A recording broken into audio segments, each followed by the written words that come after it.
Hello বন্ধুরা, চলে এসেছি আবার নতুন এক রেসিপির সাথে। আজকে আমি তোমাদের সামনে নিয়ে এসেছি বেগুনের ভর্তা।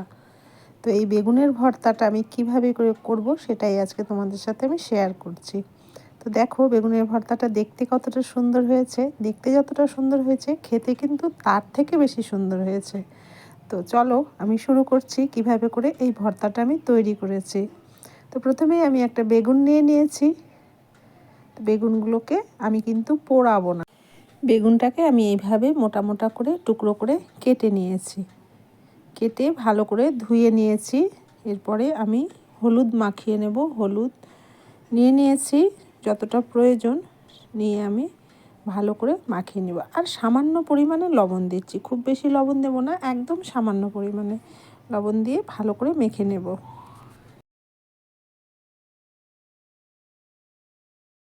এই বেগুন ভর্তার স্বাদ এতটাই ভালো হয় বন্ধুরা, না করে খেলে কিন্তু বুঝতে পারবে না। কোনো ঝামেলা ছাড়াই একদম চটজলদি এটা তৈরি হয়ে যায়। তো দেখো আমার বেগুনটা মাখানো হয়ে গেছে হলুদ লবণ। কড়া বসিয়ে দিয়েছি, কড়াইয়ে সামান্য পরিমাণে তেল দিচ্ছি আর দুটো শুকনো লঙ্কা আমি প্রথমে ভেজে নেব।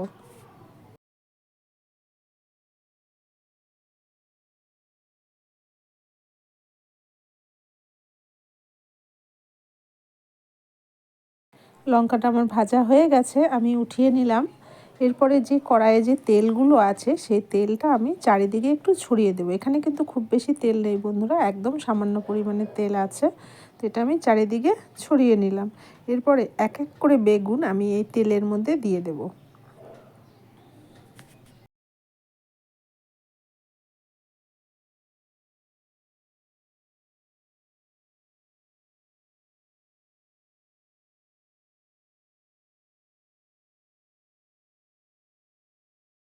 আর দিয়ে দিচ্ছি কয়েক কোয়া রসুন, আমি ছিলে নিয়েছিলাম, সেই রসুনগুলো এই বেগুনের সাথেই আমি দিয়ে দিলাম। আঁচ এখানে মিডিয়াম রেখে আমি বেগুনগুলো ঢেকে দিয়েছি। তো কিছুক্ষণ পরে আমি ঢাকাটা উঠিয়ে নিলাম। দেখো বেগুনগুলো আমার এক পাশ হয়ে গেছে। আমি এবার বেগুনগুলোকে এক এক করে সব উল্টে দেব। একটা সাইড হয়ে গিয়েছে, তো আরেকটা সাইড যাতে হয় সেই জন্য আমি ভালো করে উল্টে দিচ্ছি সব।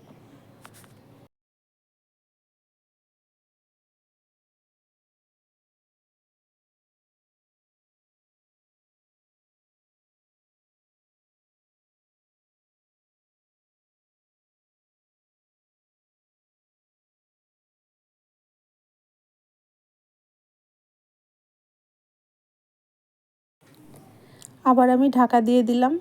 কিছুক্ষণ পরে ঢাকা উঠিয়ে নিয়ে আবার দেখো আমি দেখে নিচ্ছি, যে পাশটা উল্টে দিয়েছিলাম সেই পাশটাও হয়ে গেছে। আবার আমি উল্টে দিচ্ছি। বন্ধুরা এই ভর্তা অবশ্যই একবার বাড়িতে ট্রাই করে দেখবে কতটা স্বাদ হয় খেতে। এখন শীতকাল, বেগুনের অনেক কিছুই খাওয়া যায়। তো এই ভর্তাটাও কিন্তু তোমাদের কাছে করার রিকোয়েস্ট থাকলো। এবার আমি আবার ঢাকাটা উঠিয়ে নিলাম।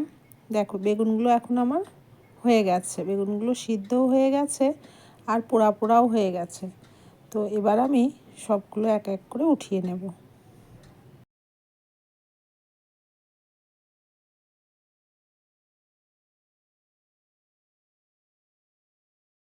রসুনগুলোও আমার হয়ে গেছে, সবগুলোই আমি একসাথে উঠিয়ে নিলাম। এরপরে আমি একটা টমেটো কেটে রেখেছিলাম, সেই টমেটোটা দিয়ে দিলাম কড়াইয়ে। এটাকেও এবার ঢেকে দিলাম। কিছুক্ষণ পরে ঢাকা উঠিয়ে দিয়েছি। আবার দেখো উল্টে নিচ্ছি। এই যে একটা সাইড দেখো হয়ে গেছে, উল্টে নিচ্ছি আমি।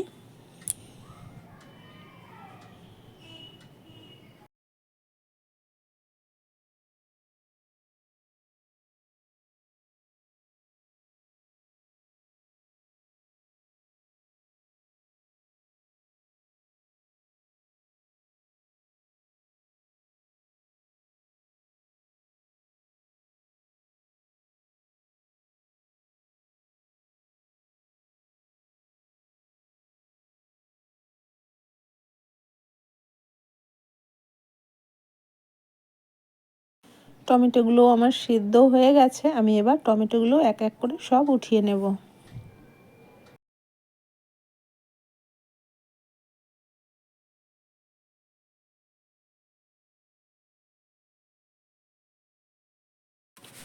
তো দেখো বন্ধুরা, এবার আমি বেগুনগুলো নিয়ে বসে পড়েছি, এটা আমি মাখা করব। তো বেগুনগুলোর যে চোচাটা আছে সেটা আমি বের করে নিচ্ছি। তোমরা চাইলে চোচাটা কিন্তু রাখতেও পারো, এটাতে কোনো অসুবিধে হয় না। তো আমি চোচাটা বের করে নিচ্ছি, সেটা তোমাদের ওপরে পুরোপুরি। তো এটা সম্পূর্ণ বের করে নিচ্ছি, দেখো এইভাবে করে।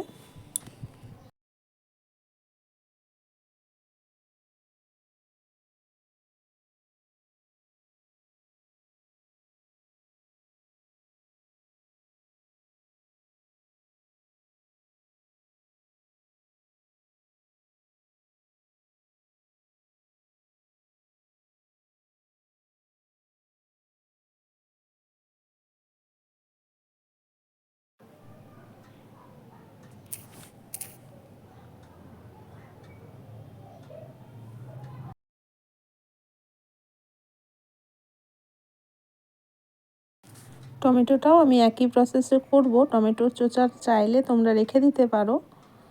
তো এইভাবে করে আমি সব মেখে নেব আস্তে আস্তে। এখানে আমি একটা পেঁয়াজ নিয়েছি, গোটা পেঁয়াজটা আমি কুচি করে নিয়েছি। বেগুন আর টমেটো আমার মাখানো হয়ে গেছে। এবার পেঁয়াজ যেটা নিয়েছিলাম সেই পেঁয়াজের মধ্যে দিয়ে দিলাম কিছু পরিমাণে কাঁচা লঙ্কা, দিয়ে দিচ্ছি লবণ প্রয়োজন মতো, দিয়ে আমি ভালো করে পেঁয়াজটাকে ডলে নেব।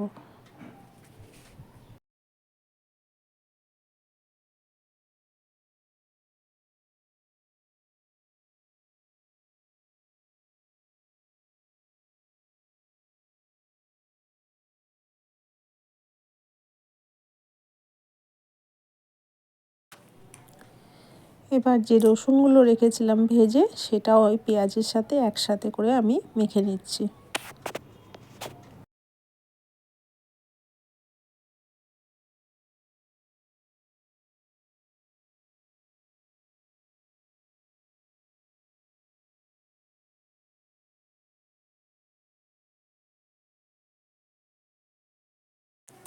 তো হাত দিয়ে আমি সবগুলো একসাথে করে ভালো করে মেখে নিচ্ছি। বন্ধুরা, এই ভর্তা কিন্তু না খেলে খুব মিস করবে। অবশ্যই একবার বাড়িতে এইভাবে করে ট্রাই করে দেখবে কতটা স্বাদের হয়। গরম ভাতে আর কিছু লাগবে না এই ভর্তা থাকলে। তবে এই ভর্তা রুটি, পরোটা, ভাত সব কিছুর সাথেই খাওয়া যায়। তো অবশ্যই কিন্তু রিকোয়েস্ট থাকলো এভাবে করে একবার খেয়ে দেখবে। আর অবশ্যই কিন্তু কমেন্ট করে জানাবে কেমন হয়েছে। দিয়ে দিচ্ছি সামান্য পরিমাণে ধনেপাতা কুচি। এতক্ষণ অবধি যারা আমার ভিডিও দেখছো তাদেরকে অসংখ্য অসংখ্য ধন্যবাদ। নতুন কোনো বন্ধু যদি আমার চ্যানেলে এসে থাকো, আমার ভিডিও যদি ভালো লেগে থাকে তাহলে চ্যানেলটাকে সাবস্ক্রাইব করে দিয়ে অল বাটন প্রেস করে পাশে থেকো বন্ধু। আর পুরাতন বন্ধুদের কাছেও রিকোয়েস্ট, পুরো ভিডিও দেখে একটা ভিডিও রিলেটেড কমেন্ট করে দিও।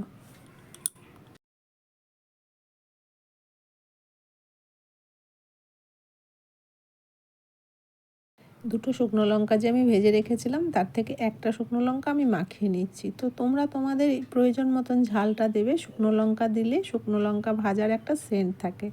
তো দেখো আমার ভর্তা কিন্তু কমপ্লিট, কিন্তু এর মধ্যে আরও একটা জিনিস মিসিং আছে বন্ধুরা, যেটা না দিলে কিন্তু ভর্তা কমপ্লিট হয় না। তো এখন আমি সেটাই দিয়ে দেব। তো সেটা হচ্ছে কাঁচা সরিষার তেল। তো এই সরিষার তেলটা ওপর থেকে দিয়ে দিচ্ছি। এইবার ভর্তা একদম কমপ্লিট। আজকে তাহলে এতটুকুই বন্ধুরা, আবার দেখা হবে নতুন কোনো রেসিপির সাথে।